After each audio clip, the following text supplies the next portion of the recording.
Hello. Hello my dear learners, hello my dear students. मैं संदीप साउंड बहुत बहुत स्वागत करता हूं आपका एसके क्लासेस के यूट्यूब चैनल पे। और बेटा, आज की क्लास हमारी रहने वाली है बैंकिंग प्रीवियस ईयर क्वेश्चंस की। इससे पहले मेरी एक क्लास आ चुकी है, आज बैंकिंग प्रीवियस ईयर क्वेश्चंस की दूसरी क्लास है। और मुझे पूरी उम्मीद है कि आपने पहले वाली क्लास अच्छे से देखी है और आज वाली क्लास भी देखोगे और मेरा पूरा साथ दोगे और खुद भी सीखोगे। ठीक है ना? सबका साथ सबका विकास बेटा। ठीक है, चलिए इसी के ऊपर काम कर रही है एसके क्लासेस। सबका साथ सबका विकास, प्रीवियस ईयर क्वेश्चंस जबरदस्त लगाएंगे। कल भी एक क्लास मैंने आपके लिए दी थी, आज फिर से नेक्स्ट क्लास, हमारी क्लास नंबर 2 है ये। क्लास नंबर 2, ठीक है जी। देखो क्या बताना है। In this question a sentence is divided into 4 parts A B C D. Read the sentence, find out there is any grammatical error. देखो जी, क्या बतानी है? ग्रामेटिकल एरर बतानी है। ठीक है ना? क्वेश्चन क्या ये आ गया, देखो ये है question. The room was crowded with small pieces of furnitures, cupboards and little tables. बताओ किस में गलती है? The room was crowded with, अच्छा कमरा भरा हुआ था, with small pieces of furnitures. बेटा furnitures uncountable noun, uncountable noun is always singular. कुछ समझे बबुआ? क्या सर, फर्नीचर्स नहीं होता, फर्नीचर होता है, इसके साथ ऐसे नहीं आता। फर्नीचर कभी नहीं गिना जाता। टेबल्स चेयर्स उनके साथ ऐसे यही आ सकता है, लेकिन फर्नीचर्स नहीं होता। ठीक है ना? वो फर्नीचर ही रहता है हमेशा। तो गलती किस में बनाऊं? ए में गलती नहीं, बी में नहीं, सी में गलती है। आंसर आ गया। ये क्वेश्चन देखो, क्वेश्चन नंबर 2। ही थॉट, उसने सोचा, अ नंबर ऑफ टाइम्स, है ना, कई बार उसने सोचा, that himself had been a coward. Coward होता बेटा कायर। उसने कई बार सोचा कि वो खुद ही कायर रहा होगा। हिमसेल्फ से सेंटेंस स्टार्ट नहीं होता, हिमसेल्फ एम्फेटिक प्रोनाउन बनेगा, इससे पहले लिखना पड़ेगा बेटा ही। क्या लिखना पड़ेगा? He thought a number of times, उसने कई बार सोचा, दैट कि he himself had been a coward, कि वो खुद एक कायर रहा था। उसने ये बात कई बार सोची कि तू खुद ही कायर था, है ना? तो जैसे मैं कहता हूँ she herself, he himself, we ourselves, it itself. तो बेटा वो जो ये जो हिमसेल्फ है, ये एम्फेटिक प्रोनाउन है ना, नाउ इस ही के ऊपर ही जोर देने के लिए आया है। एम्फेटिक प्रोनाउन बेटा आपके, मैं कह दूं कि प्रोनाउन के बगल में ही रहते हैं, इसी के ऊपर जोर देते हैं, सब्जेक्ट के ऊपर। तो he himself had been a coward, वो खुद अपने आप में एक कायर था, उसने कई बार ये बात सोची। तो गलती कौन से पार्ट में? ए सही, बी सही, सी में गलती है। आगे आओ। Third question. ही एट, उसने खाया, ग्रीडली द चिकन सैंडविच। बेटा देखो, जो एडवर्ब ऑफ मैनर होती है ना,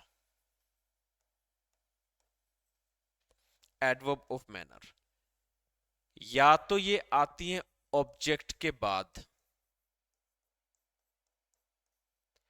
या आती है ये वर्ब से पहले, या आती है ये वर्ब से पहले। एडवर्ब ऑफ मैनर या तो आती है ऑब्जेक्ट के बाद, या आती है वर्ब से पहले। ही एट, उसने खाया था। ठीक है भाई साहब, ये वर्ब होगी। या तो अगर खाया था ग्रेडली, मतलब बिल्कुल लालच वाले तरीके से खाया था, क्या एक तरीके से, क्या चिकन सैंडविच खाया था। या तो इसे ऐसे बोलो, एडवर्ब ऑफ मैनर कौन है? ग्रेडली। एडवर्ब ऑफ मैनर या तो ऑब्जेक्ट के बाद आए, या तो इसे ऐसे बोलो, ही एट द चिकन सैंडविच ग्रेडली, ऐसे बोलो। ठीक है, इस ग्रेडली को द चिकन सैंडविच के बाद में ले जाओ। या इसे ऐसे बोलो, ही ग्रेडली एट, या इसको यहां रखो, इसको यहां पे लेके आके नहीं सकते ना, इसका मतलब ए पार्ट में नहीं बल्कि बी पार्ट में गलती है। क्या द चिकन सैंडविच को पहले लिखो, ग्रेडली को कहां पे लिखो? यहां पे लिखो, सैंडविच के बाद। ठीक है, गलती बी पार्ट में। एडवर्ब ऑफ मैनर है ना, या तो ऑब्जेक्ट के बाद आता है या वर्ब से पहले आता है। Question fourth. I bought some Mughal silver charming ornaments. Student यहाँ पे ऑर्नामेंट्स नाउन है, नाउन है। इससे पहले कई एडजेक्टिव इस्तेमाल किए गए हैं, एक चार्मिंग, एक सिल्वर, एक मुगल। अब मुगल, चार्मिंग, सिल्वर, ये ऑर्डर में सही है या नहीं है, इसको जानने के लिए मैं एक ट्रिक आपको बता रहा हूं। ट्रिक क्या है, सुन लो। मैंने कहा, ओ काकू सास को मत पिला। ओ काकू तेरी सासू ने ना पिलावे, ओ काकू सास को मत पिला। देखो कैसे, ओ से बना बेटा सिर्फ ओ, काकू से सी क्यू, सास से एस एस सास, को सी ओ, मत को एम ए टी लिख दिया, पिला से बना दिया पी। और बेटा जो पी है ना, यहाँ पे पी का मतलब है पर्पज। ओ का मतलब है ऑर्डिनल नंबर, सी का मतलब है CARDINAL कार्डिनल नंबर, क्यू का मीनिंग है यहाँ पे QUALITY क्वालिटी, पहले वाले एस का मतलब है यहाँ पे साइज, दूसरे वाले ए का मतलब है एज, इस एस का मतलब है शेप, यहाँ पे सी का मतलब है कलर, ओ का मतलब है ओरिजिन, एमएटी का मतलब है मटेरियल, पी का मतलब है पर्पज। अब है ना ये, इसके बाद में आएगी कोई नाउन, है ना, या फिर ये पर्पज से पहले भी आ सकती है नाउन। मेरा कहने का मतलब ये है, ऑर्डिनल नंबर सबसे पहले, फिर कार्डिनल, फिर क्वालिटी। क्वालिटी अच्छा बुरा सुंदर बुद्धिमान बेईमान चालाक ईमानदार, वो क्वालिटी आ गया। साइज आ गया, फिर एज का नंबर आएगा, फिर शेप का नंबर आएगा, फिर कलर का आएगा, फिर ओरिजिन का, मटेरियल का और पर्पस का। अब ये जो तीन वर्ड लिखे गए ना ऑर्नामेंट्स के लिए, क्या एडजेक्टिव का काम कर रहे हैं? कौन कौन से वर्ड सर? चार्मिंग बेटा एक क्वालिटी को बताएगा, अच्छा दिखने में बहुत बढ़िया, है ना, सुहावना बढ़िया, है ना, एक तरीके से प्लेजेंट। सिल्वर किसको बताएगा? मटेरियल को बताएगा। मुगल, मुगल किसको बताएगा? ओरिजिन को बताएगा। ठीक है, इंडियन है, मुगल थे, अमेरिकी थे, ब्रिटिश थे, रशियन थे, क्या थे, है ना। ऑर्नामेंट्स जो बताएगा बेटा वो किसको बताएगा? नाउन को बताएगा। अब नाउन के लिए कितने एडजेक्टिव बन गए? तीन, एक क्वालिटी को बताने वाला, एक मटेरियल को, एक मुगल मतलब ओरिजिन को बताने वाला कि भारतीय मूल के थे, अमेरिकी मूल के थे, है ना, फ्रांसीसी थे, क्या थे। अब देख लो सबसे पहले किसका नंबर आता है? क्वालिटी का आएगा। किसका आएगा? क्वालिटी। क्वालिटी बोले तो क्या आएगा सबसे पहले? चार्मिंग। क्वालिटी के बाद में क्या जाएगा? ओरिजिन। ओरिजिन के बाद में क्या जाएगा? मटेरियल। मटेरियल में आएगा सिल्वर। ठीक है, मटेरियल में कौन आएगा? सिल्वर। सिल्वर आएगा सबसे लास्ट में, और सिल्वर से पहले क्या आएगा? ओरिजिन, फिर आएगा मुगल। तो पहले सबसे लास्ट में जाएगा बेटा सिल्वर। ठीक है, क्वालिटी पहले पे, ये ओरिजिन दूसरे पे। इसको ऐसे बोला जाएगा, I bought some quality, sorry some charming Mughal silver ornaments. क्या बोलोगे? Some some charming Mughal silver ornaments. ठीक है ना, ऐसे बनाना पड़ेगा। ये ट्रिक है, ओ काकू सास को मत पिला। इसके अंदर बहुत मतलब एक नाउन के लिए एक से ज्यादा एडजेक्टिव इस्तेमाल हो सकते हैं, एक नाउन के लिए एक से ज्यादा एडजेक्टिव इस्तेमाल हो सकते हैं, डिपेंड करता है उनका ऑर्डर कैसा रहेगा। अब देखो ऑर्नामेंट्स के लिए तीन वर्ड्स क्या बन गए? एडजेक्टिव बन गए। इनका ऑर्डर बनाना आना चाहिए आपको। ठीक है, वो ऑर्डर किससे बनाओगे? इससे बनाओगे। ओ ऑर्डिनल नंबर होता है, C cardinal, Q quality, size age shape, है ना, इससे बनाओगे ताकि पता चल जाएगा कि मटेरियल बहुत लास्ट में आता है, उससे भी पहले एज आती है, एज से पहले क्वालिटी आती है, क्वालिटी से पहले ऑर्डिनल कार्डिनल नंबर आते हैं, कलर जो होता है वो साइज एज शेप के बाद में आता है। ठीक है, पर्पस सबसे लास्ट में चला जाता है, ओरिजिन हमेशा पर्पस और मटेरियल से पहले आता है। तो ये है ना, एक आपको चीज का पता चल जाएगा, है ना। तो सर गलती, गलती बी पार्ट में है भाई। सेकंड गलती किस में थी? गलती थी बी पार्ट में। ओके, नेक्स्ट आओ। Mister Roy was admitted to the hospital yesterday with a gun shot wound on his leg. अच्छा, उसे कल क्या कर दिया गया था बेटा? हॉस्पिटल के अंदर क्या करवा दिया गया था? एडमिट करवा दिया गया था। ठीक है, yesterday with a gun shot wound on his leg. मुझे इसके अंदर कोई गलती नजर नहीं आ रही है, नो एरर। ठीक है, वॉज एडमिटेड है ना, पैसिव वॉइस बना रखा, खुद तो एडमिट हुआ नहीं वो, उसने किसी को करवाया नहीं एडमिट, पैसिव वॉइस बना हुआ, कोई दिक्कत नहीं है। देयर,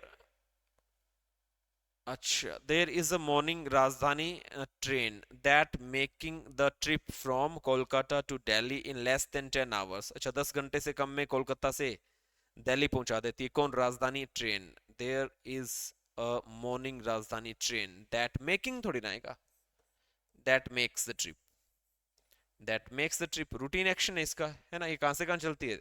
कोलकाता से दिल्ली चलती।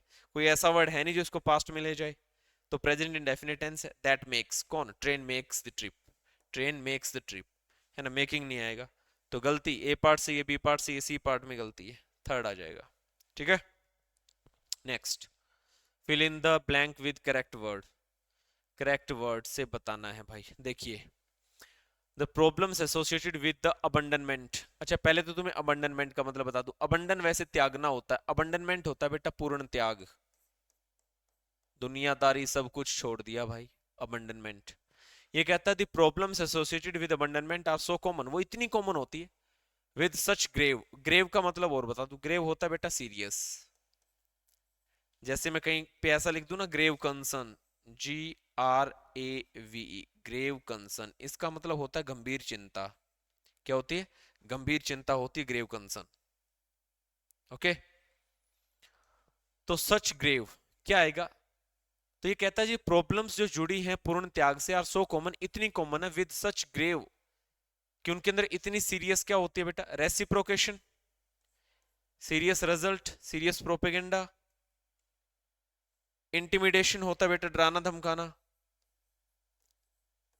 धमकी, उनके अंदर धमकी होती है, that it is classified age gender based violence. देखो बेटा अबंडनमेंट के अंदर समस्याएं इतनी कॉमन होती, कॉमन का मतलब होता है बेटा इतनी विस्तृत होती हैं, हर कोई जानता है इस बात को, इतनी कॉम्प्रिहेंसिव होती है, कॉम्प्रिहेंसिव, विस्तृत, एक्सपेंशन। और बेटा उसको बताने वाला शब्द कौन है? रेमिफिकेशन। रेमिफिकेशन को कहते हैं एक्सपेंशन। ठीक है, कंप्रीहेंशन बोला जा सकता है। तो ये कहता है अबंडनमेंट की समस्याएं जो है वो इतनी कॉमन है, मतलब हर कोई जानता है, और हर कोई जानता है तो मतलब पूर्णता फैली हुई है, विद सच ग्रेव, और उनके अंदर जो ग्रेव जो सीरियस जो समस्याएं हैं उनको उनको मतलब बहुत एक्सपेंड करके बताया गया है। ठीक है ना? तो यहाँ पे ग्रेव सीरियस प्रोपेगेंडा नहीं होगा भाई साहब, कोई रिजल्ट नहीं होगा, रेसिप्रोकेशन नहीं होगा, डराने धमकाने की बात नहीं है। आंसर क्या आएगा? रेमिफिकेशन आएगा बेटा। क्या आएगा? रेमिफिकेशन। ठीक है, एक्सपेंशन कहते हैं इसे। ठीक है ना? The virus had dash none of us knew existed. Virus had freedom. अच्छा, वायरस के पास आजादी थी, ट्रम्स थी, पावर्स थी। बेटा इसकी हिंदी ये नहीं बन रही कि वायरस के पास कुछ ऐसी पावर्स थी, none of us knew existed, कि हम में से कोई नहीं जानता, कि हम में से कोई नहीं जानता। ठीक है, द वायरस हैड अगोनी, अगोनी का मतलब तीव्र पीड़ा होती है। क्या होती है? तीव्र पीड़ा, बहुत ज्यादा दुख। ठीक है ना? मैं एक वर्ड अगर आपके सामने बोल दूं बेटा, MISERY, माइजरी, एक वर्ड होता है सफरिंग्स, एक शब्द आता है एंग्विश, ANGUISH, है ना? दुख, तकलीफें, दुख, दर्द, है ना? अगोनी होता है। द वायरस हैड सेफ, गलत। द वायरस हैड अगोनी, उसके पास पीड़ा थी, गलत। द वायरस हैड ट्रम्स, मतलब कुछ ट्रम्स थी, फ्रीडम थी, नहीं, वायरस हैड पावर्स। बेटा उसके पास ऐसी शक्तियां थी, none of us knew existed. ठीक है, हम में से किसी को पता ही नहीं कि वो कहाँ कहाँ एग्जिस्ट कर जाती है शक्तियां, है ना? हमें से हमें पता ही नहीं वायरस के पास कैसी शक्तियां थी। ठीक है, तो वायरस हैड पावर्स आएगा इसमें। ठीक है, एज द स्नो मेल्टेड, जैसे बर्फ पिघली, the roads become very, roads क्या बन गए बेटा? शालो। शालो का मतलब बताऊं क्या होता है बेटा? Related to surface. रोड ऊपर आ गए थे क्या बर्फ पिघलते ही? डिफेक्टिव हो गए थे रोड, इम्पोलाइट हो गए थे रोड, रोड कैपेबल हो गए थे बेटा? रोड स्लिपरी हो गए थे, मतलब फिसलने वाले हो गए थे रोड्स, जैसे बर्फ पिघली। फर्स्ट आ जाएगा। The tortoise jumped into the lake, झील के अंदर कूद गया भाई tortoise, with dash of becoming a sea turtle, समुद्र का टर्टल बनना चाहता था वो। ठीक है, तो कूदा इनटू द लेक विद, अच्छा क्या क्या किस किस चीज के लिए कूदा? Of becoming, loss of becoming, loss नुकसान, सीरीज ऑफ बिकमिंग, गलत, basis of becoming a sea turtle, अरे भाई ड्रीम्स ऑफ बिकमिंग, भाई इसलिए छलांग लगाई, उसका सपना था सी टर्टल बनने का, कूद गया भाई।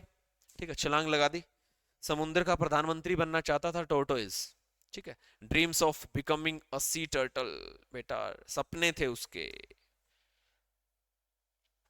नेक्स्ट क्वेश्चन, इट वॉज, अच्छा फिल इन द ब्लैंक्स आ गया, it was a strange fact however that talent and skill if for too long cease to dazzle, dazzle होता बेटा घबरा जाना, चकाचौंध हो जाना, dazzle घबरा जाना, चकाचौंध हो जाना। it was a strange fact, यह strange fact था।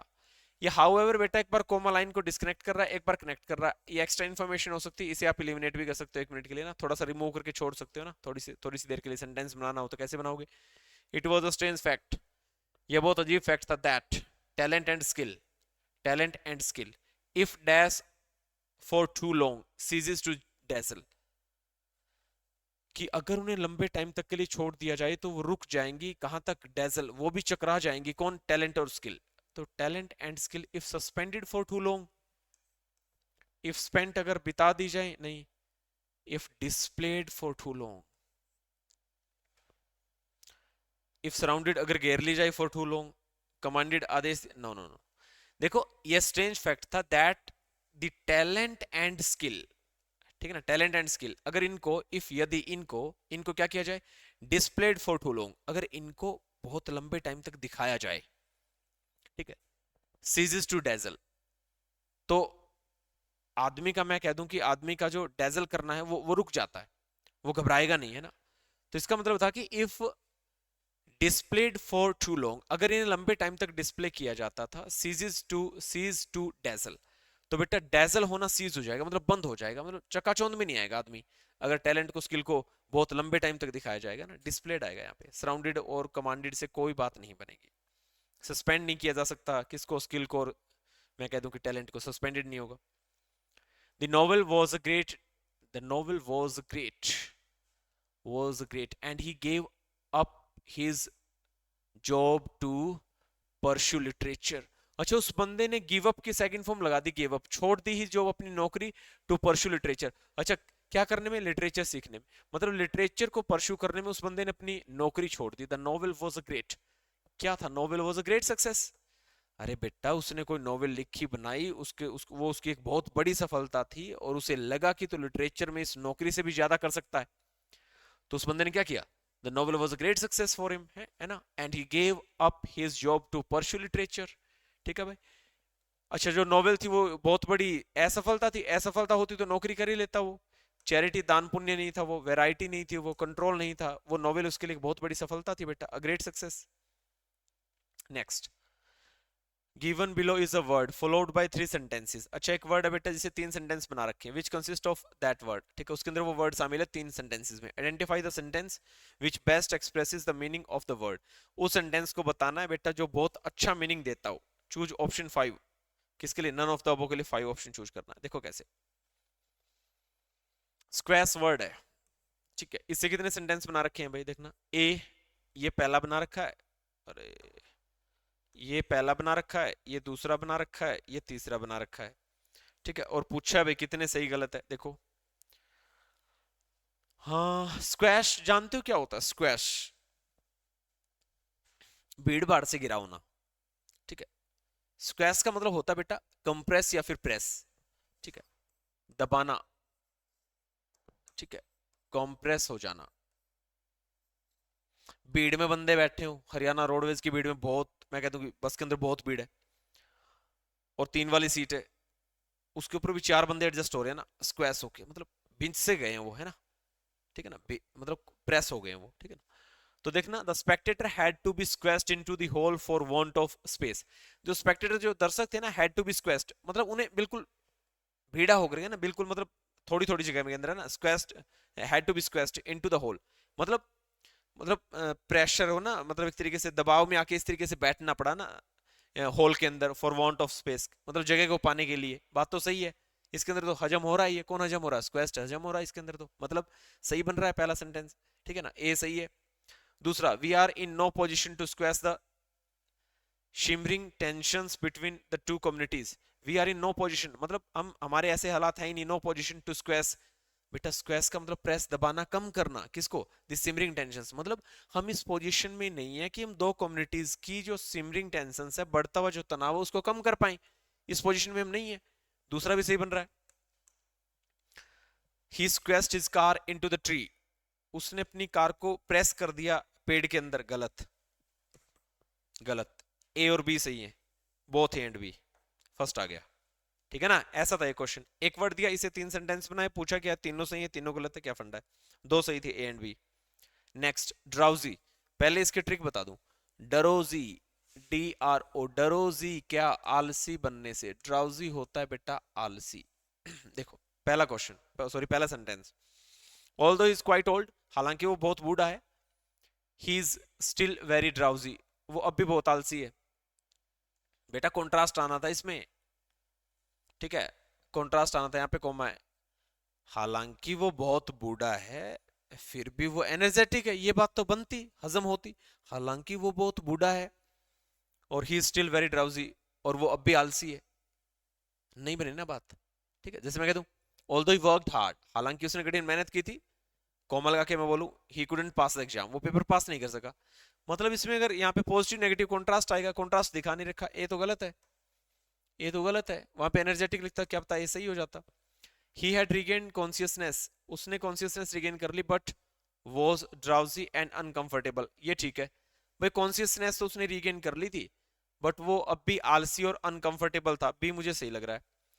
सी अच्छा, I had just woken up and was still drowsy, मैं भी जस्ट जागा ही था और अभी आलस में था, ये भी ठीक है, बी और सी तो सही है, और बी और सी ये तो कौन सा आ गया, तीसरा आ गया, both B and C. Done. Next, vulgar जानते हो क्या होता है, असभ्य बंदा होता है, नीच, है ना, असभ्य टाइप का बंदा होता है vulgar. She laughed in a loud vulgar manner that distress the guest, अच्छा वो इस तरीके से ऊंची आवाज में हंसी, और उसका कैसा मैनर था, इन अ वल्गर मैनर, है ना, मतलब असिस्ट, भद्दे तरीके के साथ वो हंसी, और उसने डिस्ट्रेस कर दिया किसको, गेस्ट को, मेहमानों को। ठीक है, मेहमान चाय पानी पी रहे थे, इस तरीके से हंसी, वो मेहमान ऐसे देखने लगे, भाई साहब क्या चीज है, वो इंसान है क्या, है कि भाई हो, ऐसे कौन हंसता है मतलब वो हैरान रह गए, मतलब वल्गर, वल्गर मैनर में हंसी वो। ठीक है, हरियाणवी मैनर था उसका हंसने का।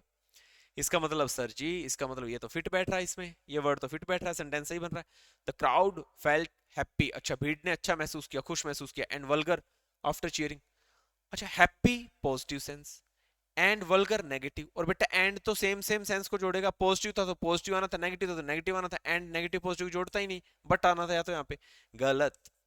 मतलब भीड़ ने अच्छा महसूस किया, एंड वल्गर मतलब बहुत असभ्य भी महसूस किया, कब, after cheering the for their team, नहीं गलत हो जाएगा। ही हैड अ डिसआर्मिंग वॉइस, बेटा डिसआर्मिंग वॉइस होती है ऐसी आवाज जो दूसरे को मोह ले, आप गुस्से में आए हो, उसे कुछ कहना चाहते हो, और उसकी ऐसी वॉइस, ऐसी स्माइल, मैं कहता हूँ डिसआर्मिंग स्माइल, ऐसी मुस्कान जो सामने वाले के घुटने टेक दे, मतलब वहां पे गया, वो जाते ठंडा हो गया उसको देख के, उसके साथ अच्छे से बातें कर रहा है, वो होती डिसआर्मिंग, डिसआर्मिंग स्माइल। और डिसआर्मिंग वॉइस का मतलब होता है बेटा दूसरे को वश में कर लेने वाली आवाज। He had a disarming voice and a calm vulgar look that put her at ease, calm vulgar look, बताना भाई क्या बनेगा इसका, शाबाश बनाओ।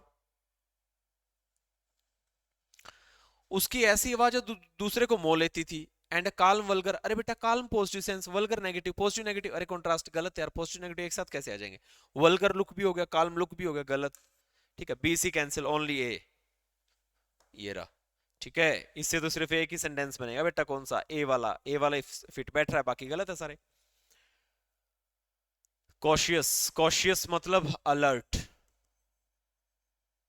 ठीक है, कॉशियस मतलब कुछ कुछ केयरफुल। ठीक है, तो बताओ भी कौन सा सही बनेगा, he was such A reckless and cautious, अरे बेटा रेकलेस होता है लापरवाह, रेकलेस क्या होता है, लापरवाह, जो कि नेगेटिव सेंस देगा। कॉशियस अलर्ट होना है ना, ये पॉजिटिव सेंस देगा, केयरफुल होना, पॉजिटिव नेगेटिव एंड से जुड़ेंगे नहीं, first cancel. The cautious zebra मतलब एक अलर्ट जेब्रा जो जानवर था, फेल टू नोटिस, वो नोटिस करने में फेल हो गया, द अप्रोचिंग लॉयन, कि उसकी तरफ शेर आ रहा था।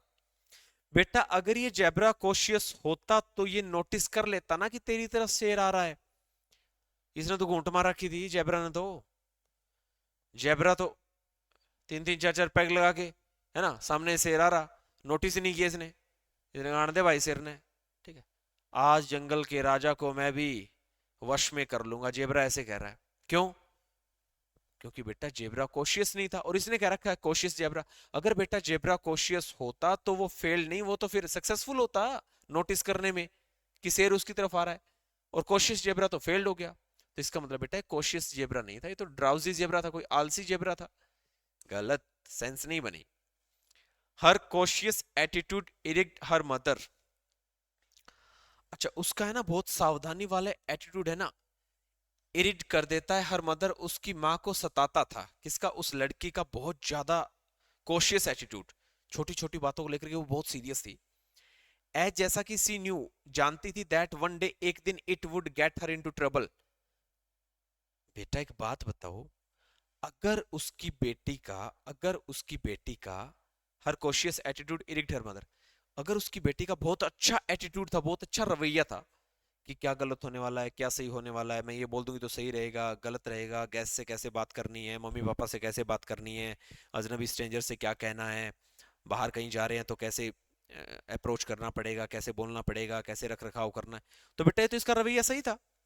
और ये रवैया उसकी माँ को ट्रबल में क्यों डालेगा एक दिन? कभी नहीं डाल सकता उसकी माँ को ट्रबल में। उसका कॉशियस एटीट्यूड नहीं डाल सकता। हाँ, रेकलेस एटीट्यूड उसकी माँ को मतलब ये जो बेटी है ना, इसकी जो माँ है, उसको ट्रबल में डाल सकता था। कैसा एटीट्यूड? Reckless attitude. लेकिन बेटा एक बेटी का कॉशियस एटीट्यूड उसकी माँ को कैसे one day it would get her into trouble, कि वो उसको ट्रबल में डाल देगा? नहीं डालेगा। तीनों गलत हो गए, नन ऑफ द अबव। किसी से भी कॉशियस कॉशियस वर्ड से कोई भी सेंटेंस सही नहीं बना, तीनों गलत। Arrange the following 5 sentences A B C D in a proper sequence to meaning paragraph. अच्छा, प्रॉपर सीक्वेंस बनाना है, मतलब पी क्यू आर एस का क्वेश्चन बना के देखो। अच्छा, एक काम करो, इन है ना जो आपके पैराजम्बल आते हैं, ठीक है, इसको अगर बनाना है ना तो आप लाइनें पढ़ के ही देख लो। आपको पढ़नी ही पड़ेगी, तभी जाके आइडिया आएगा, तभी जाके आइडिया आएगा कहानी क्या है। ठीक है, पढ़ना पड़ेगा हमें। बीइंग नेटिव और फॉरेन, मतलब नेटिव चाहे मतलब देसी होना या फिर अपने देश का नेटिव होना, और बीइंग और फॉरेन चाहे विदेशी, is societies enduring parameter of judging belongings. Judging मतलब समझना, जानना। बिलोंगिंग्स का मतलब होता है बेटा कोई रिलेशन। देखो क्या बोला गया है, इंड्यूरिंग पैरामीटर मतलब सबसे सही पैरामीटर। ये कहता है कि कोई बंदा आपसे मिला जुला है, मतलब नेटिव आपके देश का है या फिर वो विदेश का है। इस सोसाइटीज इंड्यूरिंग पैरामीटर, ये समाज का एक इंड्यूरिंग पैरामीटर है ऑफ जजिंग बिलोंगिंग्स, कि जो संबंध है उनको जज करने में। मतलब कि कोई बंदा बाहर का है, हमारे देश का है, ठीक है, इसको हम उसके उसके मैं कह दूं कि बिलोंगिंग से, उसके रिश्ते से, है ना, मतलब इन चीजों से उसको जज कर लेते हैं कि ये बंदा बाहर का है या फिर हमारे नेटिव हमारे देश का है। ठीक है ना। बीइंग नेटिव और foreign is societies enduring parameter, ठीक है ना, कि ये बाहर का है या फिर यहाँ का है, उसको हम जज कर लेते हैं बंदे को, उससे बिना पूछे ही। ठीक है ना। तो ये हमारा एक इंड्यूरिंग पैरामीटर है। क्या बेटा? Enduring parameter. ठीक है। दूसरी लाइन है, पीपल जज अदर्स, लोग दूसरों को जज करते हैं बाय देयर स्किन, उनकी स्किन पहचान करके, उनका जेंडर पहचान करके, उनकी कास्ट पहचान के, उनके रिलीजन धर्म को पहचान के, उनके क्लास वर्ग को पहचान के। मतलब लोग क्या करते हैं? जज करते हैं दूसरों को उनकी स्किन, जेंडर, कास्ट, रिलीजन, है ना, और क्लास को पहचान के। अब ध्यान से देखिए बेटा, ये एक वास्ट रेंज है ना लोगों को पहचानने की।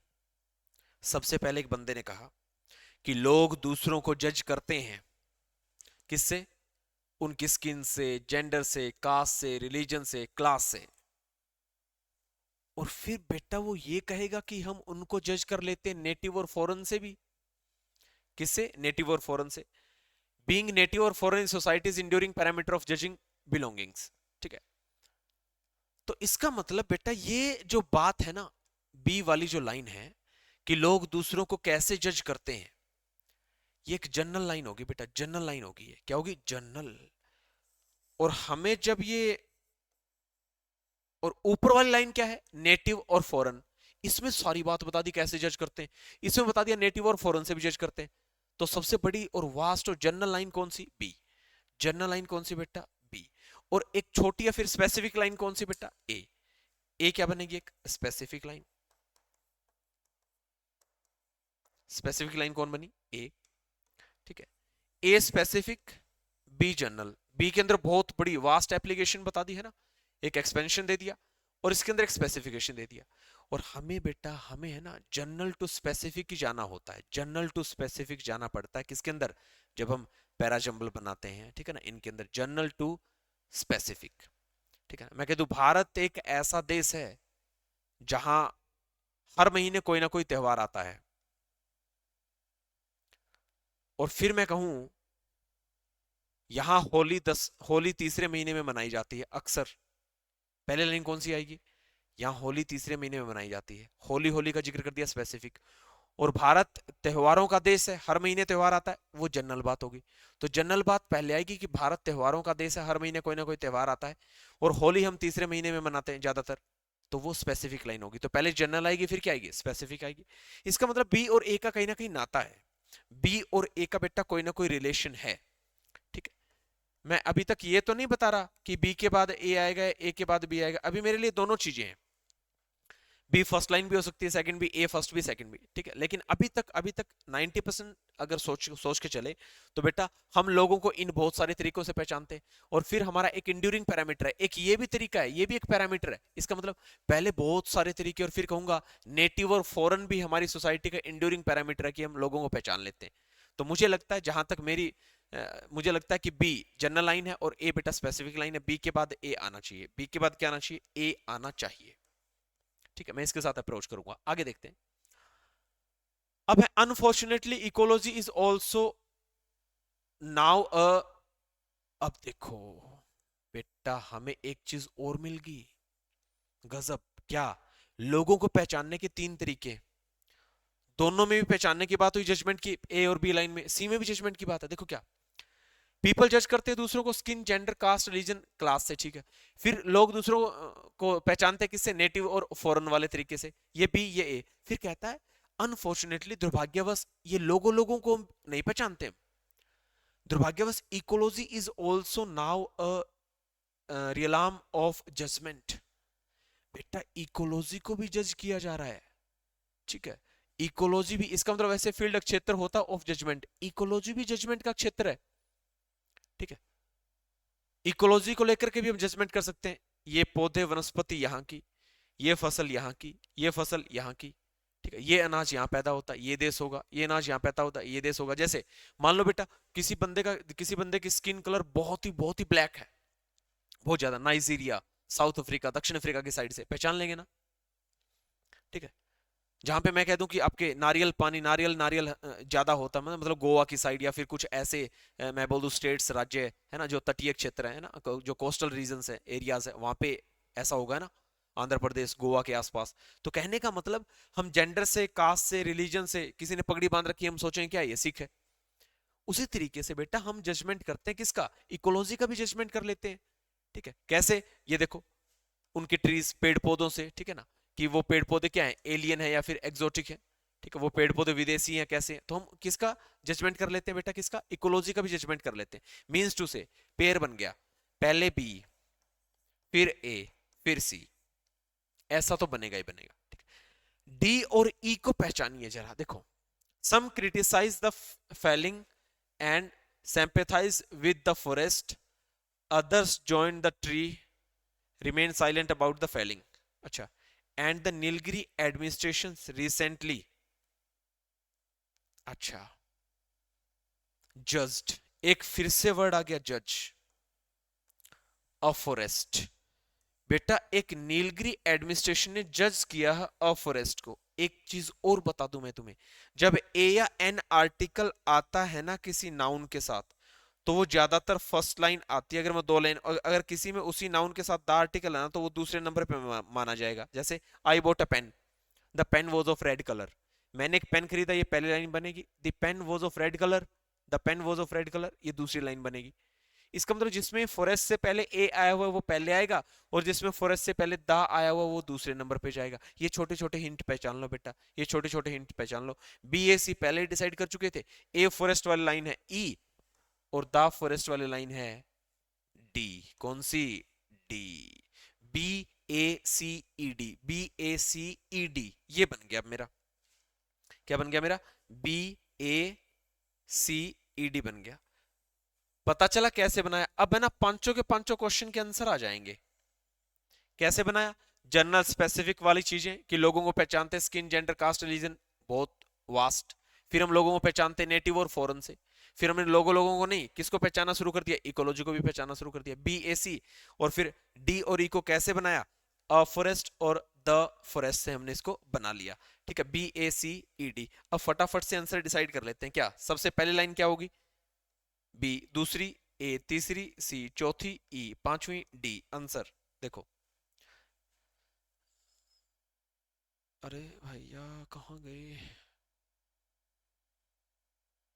अच्छा अच्छा अच्छा, इसके असल में ऑप्शंस नहीं डाले है ना।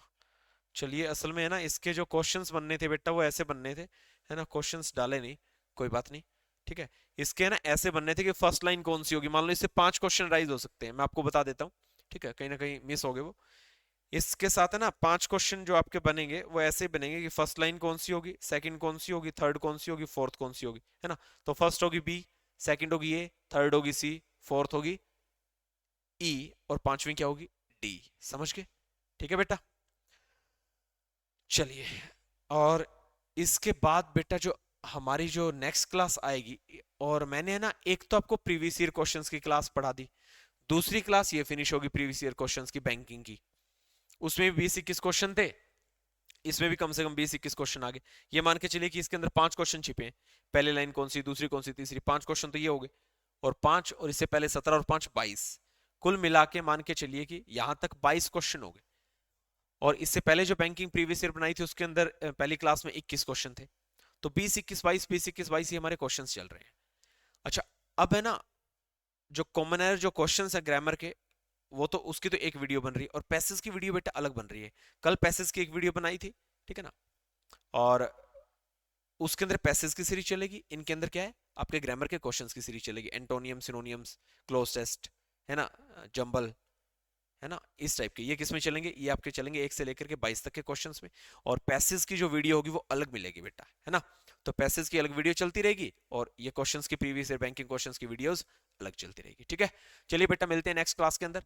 ये 2 क्लासेस आपकी कंप्लीट हो चुकी हैं, ठीक है ना। तीसरी क्लास में फिर से बहुत अच्छे क्वेश्चंस के साथ मैं हाजिर होऊंगा आपके साथ। तब तक के लिए देखते रहिए SK classes YouTube channel. Thank you so much for watching this video.